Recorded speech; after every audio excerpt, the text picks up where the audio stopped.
Hello and welcome to the Metal Pack Pod, the industry's leading podcast for the global metal packaging market.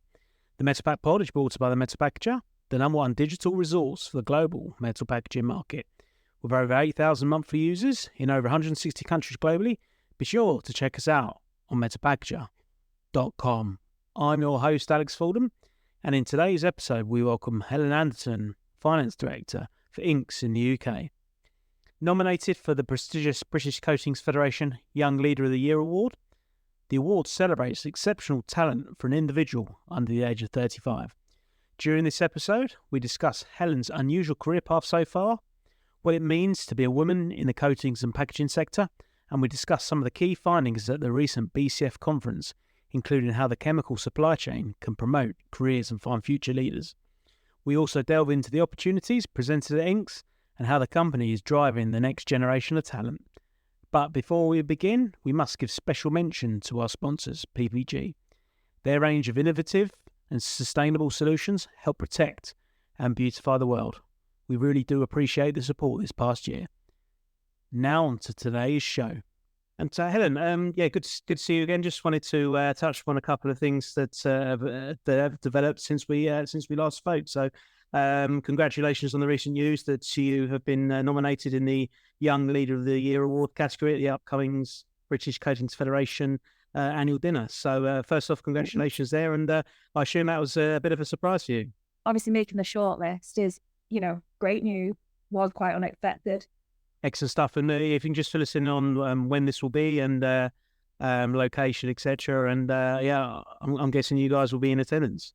Yeah, absolutely. So I think the nomination went in at the start of this year. And since then, I had an interview with, I suppose, 4 kind of experts in, the coatings industry that obviously promote kind of young talent. And then from that, I recently obviously received the announcement I'd made the shortlist. And then early November is the awards dinner. Where I find out whether I'm the winner or not. Fantastic. Well, it certainly sounds like they put you through your paces. That must have been pretty daunting. And what kind of questions did they ask? Obviously, about all my work experience. A thing that I really like doing is mentoring people. So obviously, how I've kind of developed my finance team and kind of the opportunities I've given them. But also, they asked me quite a few kind of outside of work questions about, challenges that I've faced and I suppose tough decisions I've had to make and, how I've tackled them. Oh, fantastic. And I mean, it certainly appears that the BCF are heavily invested in young people. I mean, you were chair of the Coatings Next Gen Council. So, if you can provide some more information on that initiative. I know we spoke about that before, but it kind of ties in nicely with this nomination. So I know you were co-chair here as well. So I'm guessing this ties nicely into kind of investing in young people. Yeah, absolutely. Obviously, it's still in its infancy, only kind of being developed this year. But yeah, the plan is to go to quite a few kind of trade shows, apprentice fairs, jobs fairs. Obviously, get the coatings name out there, but also we do need to attract the younger, generation. Obviously, they have all the ideas about the upcoming topics like sustainability, and that's where, they feel strongly about this. They can really kind of influence positively businesses. Yeah, I saw the CEO, Tom Boutwell, he recently said about the industry is vital to basically get the next generation involved. So, I mean, if you can just provide perhaps just a couple of areas where the Next Gen Council and what the recommendations you are put into the BCF in terms of how this is going to be achieved. Yeah, so like I mentioned, obviously job fairs, kind of, I know they're visiting quite a few local universities, the BCF, so I haven't managed to attend them. Obviously, just to kind of get a feel to, what are, future recruits looking for. And then in the next couple of weeks, we are all gathering down in Coventry for a meeting where I believe kind of the main topic of discussion is going to be motivation. And specifically, I think Gen Z, I always get them wrong. Just that obviously their expectations in the workplace have drastically changed to say my expectations and, they want different things. Whereas, for example, I want, a good pension scheme. I hope they still want a good pension scheme, but what other benefits and stuff do they want? And really looking at that side of attracting the talent to apply for the jobs in our industry. Absolutely. I think that was one of the overriding things that came out of COVID, wasn't it? A case of particularly in the UK when everyone's working so hard, seeing their parents' generation kind of slaving away, so to speak. And I think they're kind of changing pace during COVID, where quite a lot of people and the other industries. I mean, the can making business was as busy as ever, but perhaps that's not the best analogy there. But a lot of industries kind of slowed down, and it was for many people, it was the first time when they saw kind of a change of pace and putting family and work-life balance kind of front and center. So is that are those the themes that you're seeing with kind of Gen Zs? Yeah, there definitely is a bigger push for the work-life balance and absolutely hybrid working. And that's something I think our industry really needs to navigate. In manufacturing, you can't really produce from home. Obviously, you have the office-based jobs, but it's all about fairness within the workplace. So yeah, obviously, when I've recently been recruiting, we have had candidates that want to be at home, 5 days a week, and that's just not going to work in our industry. So it's how do you meet in the middle, and where's the compromise with that?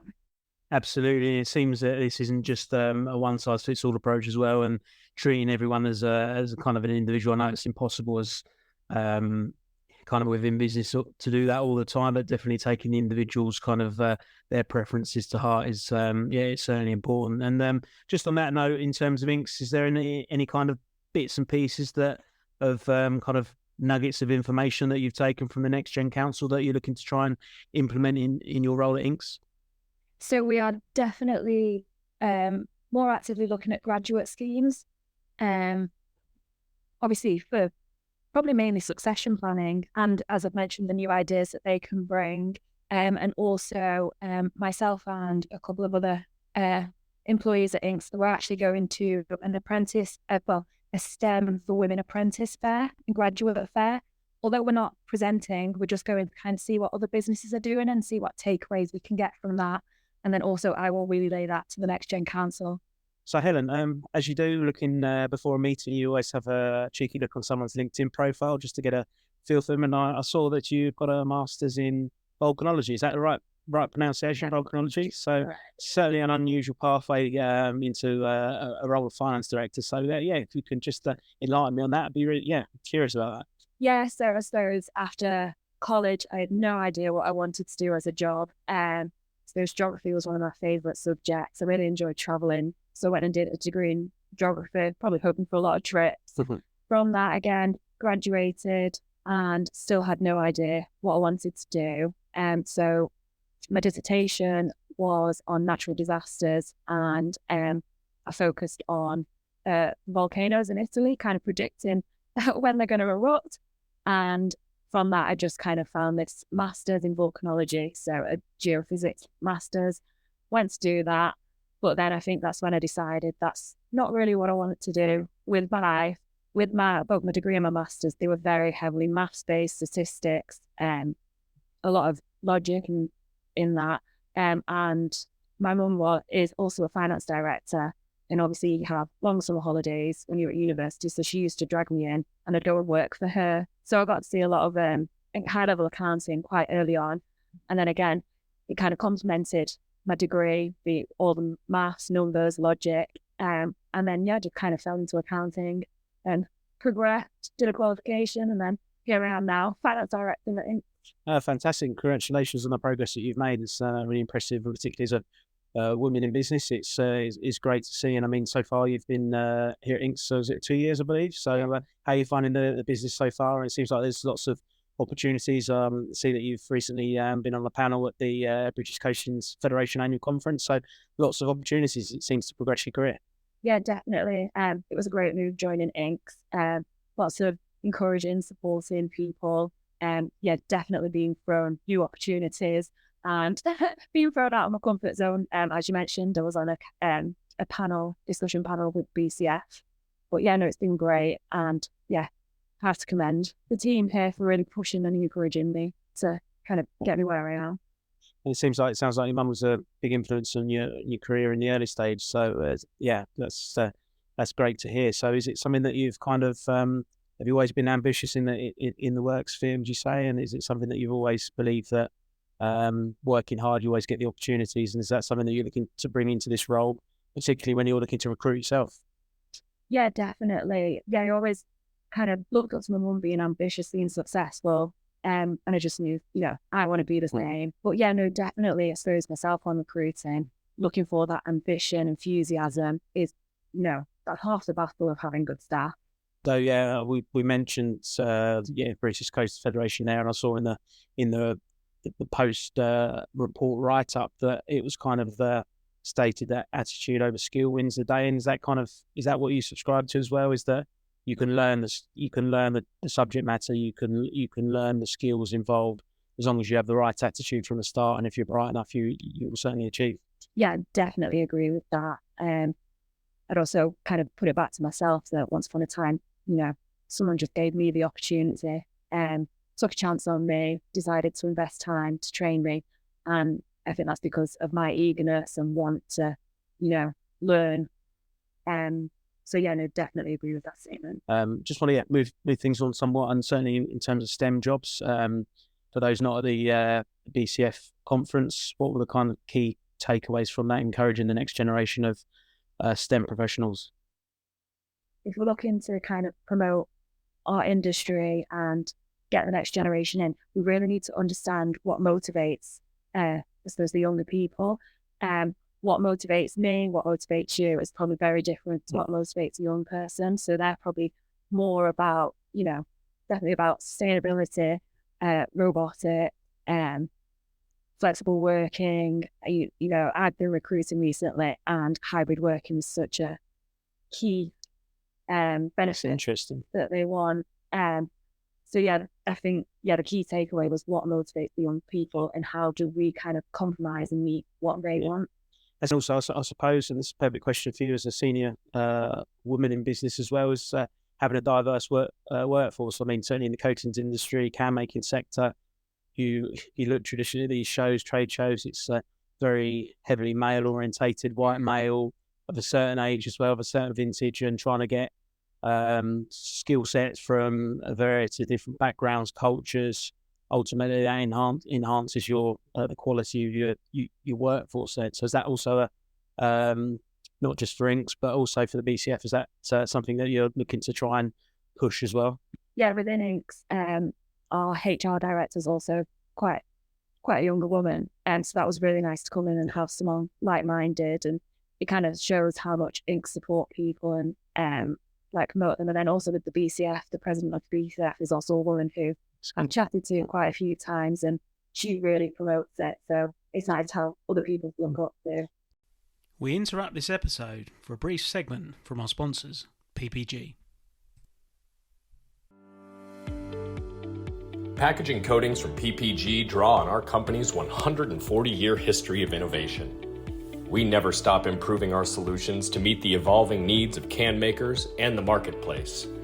That spirit of innovation results in technology like the cradle-to-cradle platinum-rated PPG Innovel Pro.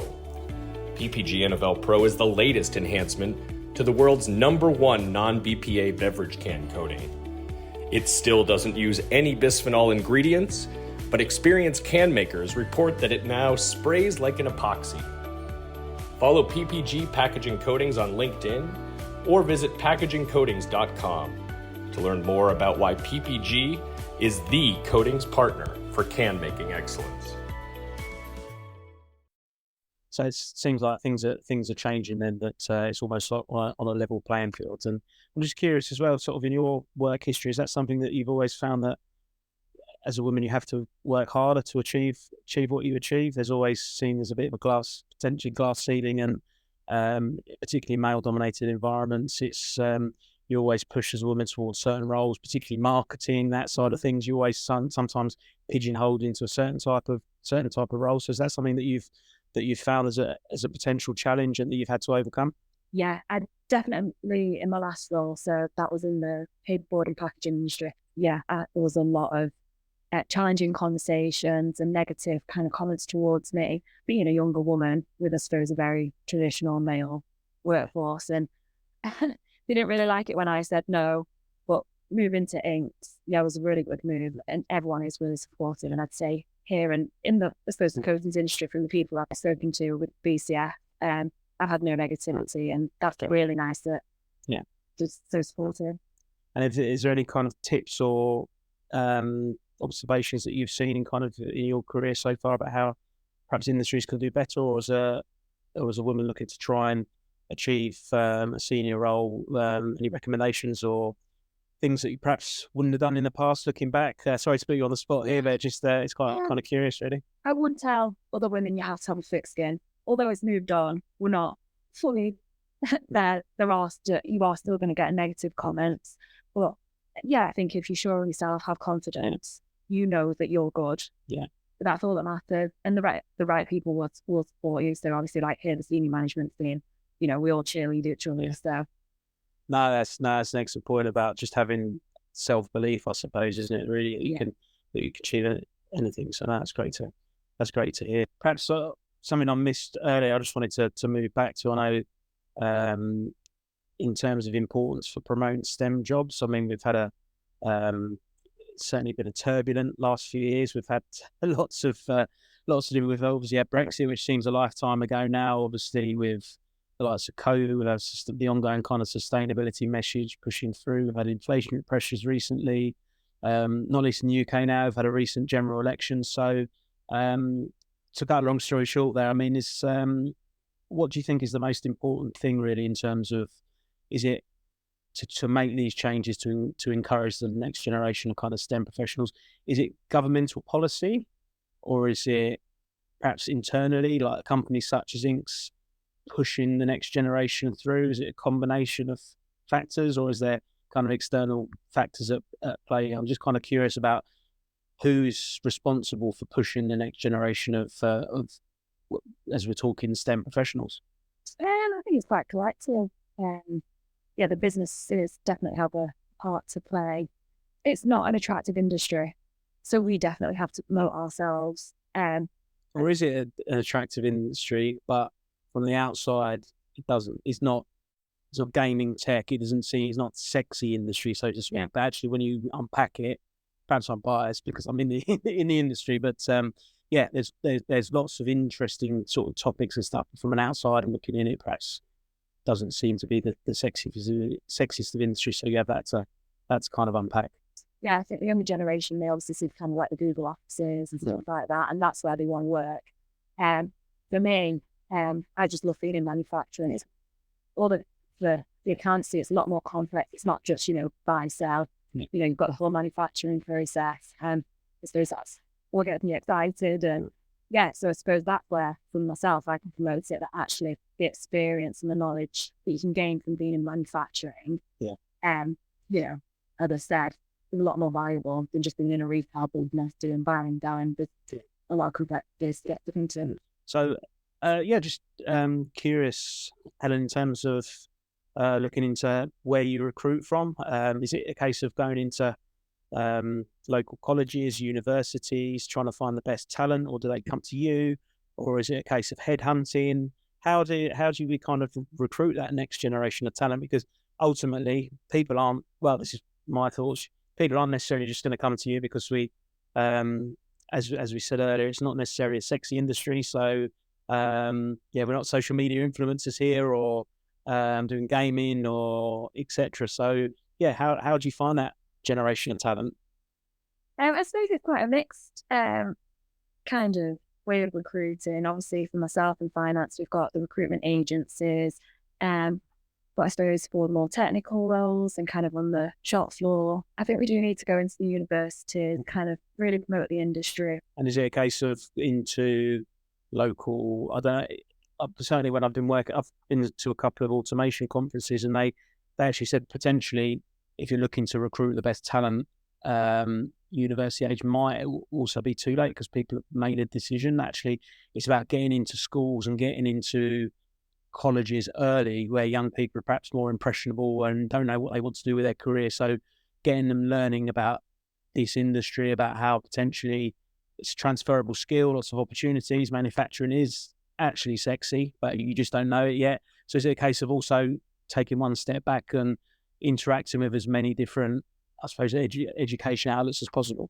Yeah, definitely. I do think we need to get into schools. I went to a conference recently, and they mentioned that actually the uptake for science is decreasing year on year. And also there was a really interesting speaker who was talking about women in STEM, who says by the age of kind of 8 to 10, a girl will have decided whether she will be in the STEM industry or not. Oh, wow. So we definitely need to get in schools and target that, and like you say, make this industry more exciting. I know something that we're looking to do is to go into the local primary schools around the area and hopefully do kind of a can design competition, and just get them thinking about how cans are kind of manufactured and what goes into the process. And then I think we're going to work with one of our customers to get the winning designs printed so they have a little keepsake. That's great. So education from a young age seems to be key. So no, that's really interesting. So is it also your role here as well as to promote the business to perhaps individuals that didn't actually realise that inks are here as well? So any campaigns in the local area to basically promote the business and how STEM roles are potentially very exciting, also boost the economy and boost the production capabilities in this country, because we've got lots to shout about, but perhaps we always can be a little bit certainly post Brexit, a little bit kind of down on UK manufacturing capability, but actually we've got particularly in the automation sphere and sort of moving forward, we've got lots to shout about, but perhaps we don't do that. I suppose it's not just, it's also reminding people that it's not just manufacturing and the shop floor. There are all these support functions. So you've got myself in finance, you've got HR, marketing. Have you got any ambitions for your kind of career really, or are you just kind of just happy learning the ropes here, and obviously with the British Coast Federation you're getting heavily stuck in there? So it seems like you're an ambitious lady. So have you got sort of any ambitions for the future, or are you just kind of seeing where things take you at the moment? Obviously I'm quite new to the FD role, just getting stuck into that. Finding my feet is all completely new to me, obviously. But no, definitely, like you said, I'm very ambitious. But I hope with progression, obviously we've got head office in America, so there could be opportunities there. We've got Inked Europe. I did go to a budget meeting last year in Paris and very drunkenly told the president of Inked Europe that he was keeping the seat warm for me. So, but no, I'm very happy with the FD role. I've got plenty that I want to achieve just for Inked UK, but then absolutely to go into a bigger role, kind of looking at a broad spectrum would be great. Yeah, that's so. In terms of obviously Inks here as well, it seems like there's lots to be done in terms of pushing the company forward. So I just wanted to see what the key themes and interests are for the company moving forward. Is it a case of encouraging the next generation of professionals? Is it a case of obviously mitigating the volatility that we've seen with inflationary pressures, etc.? Is it driving the business forward? Just kind of keen to get a glimpse into what's making the company tick moving forward. Yeah, I think there's quite a handful of things. So we're going to be very busy. We've got sustainability and all the new reporting that's going to come from that. Definitely encouraging the next generation. And as we've mentioned, we've got an aging workforce. So we need to make sure we've still got people. And I suppose for our industry specific, we're quite lucky that we do have kind of a stable industry, that it's always going to be a needed product. Yeah. So I think for us, it's kind of growth opportunities, kind of outside organic growth. Where can we expand the business? You mentioned about the fact that it's an aging workforce as well. Is there succession plans in place? Because call me a skeptic, but sometimes that when you get people that retire, they don't always pass that knowledge on unless they're asked. So is that something that the company kind of mindful of, where you've got someone that's worked at a company for 30, 40 years, and if they leave, they're taking a massive amount of knowledge with them? So is that something that the company's trying to be mindful of? And if there's any mentoring schemes, I know you mentioned about that earlier, so just kind of keen to unpack that as well. Yeah, I think that is a worry, and we do have quite a few long service, so there is a lot of knowledge that could potentially retire, and so it is key that we get young people in and start transferring that knowledge. And I know we are keen to look at kind of graduate internships. Yeah, definitely going into universities, seeing what the talent is out there, and if they would be interested to come and work for us. Is there a particular type of graduate that you'd be looking for, or like courses or backgrounds or mindsets, or is it kind of just a case of finding out who potentially be interested in kind of a bit of an unusual industry and getting the best possible talent there? I'm just kind of curious about how that kind of thing works. I think we do need to target kind of some of the technical degrees, so it's like chemistry, obviously being in the ghost industry, that's important. But then I do think there is a broader scope that we can target, especially with kind of the developments in technology that actually, we do kind of need to suppose some IT whizzes and sustainability that links to, I suppose, biology, geography, those kind of degrees. So, no, I think it's a broad spectrum. And then you mentioned sustainability there. Obviously, it's been a hot topic for probably the last decade now. Do you still think it's as important, and particularly for young people, kind of generation, obviously millennials and Gen Zs? Is it still sustainability still at the heart of agendas and companies such as yourselves? Is it still something that it needs to be front and center of any business ethos? Yeah, I think that's really, really what young people might be looking for. That's interesting, because certainly in terms of if you're looking at consumers, there's the kind of school of thought where people are sustainably minded until it kind of affects their pocket. So recently, obviously, with inflation and cost of living crisis and people's mortgages going up, that perhaps sustainability becomes less of an issue. It's more about costs. But so I'm quite interested there about you think potentially it is still, ultimately, people are still interested and will make purchasing decisions as a result of environmental consequences. And that's why, like the case in the industry, needs to be flying the flag of the environment and sustainability as well. Yeah, definitely. And I suppose also being in the chemistry, obviously, it's a recyclable product. So, yeah, I hope that, is promoted.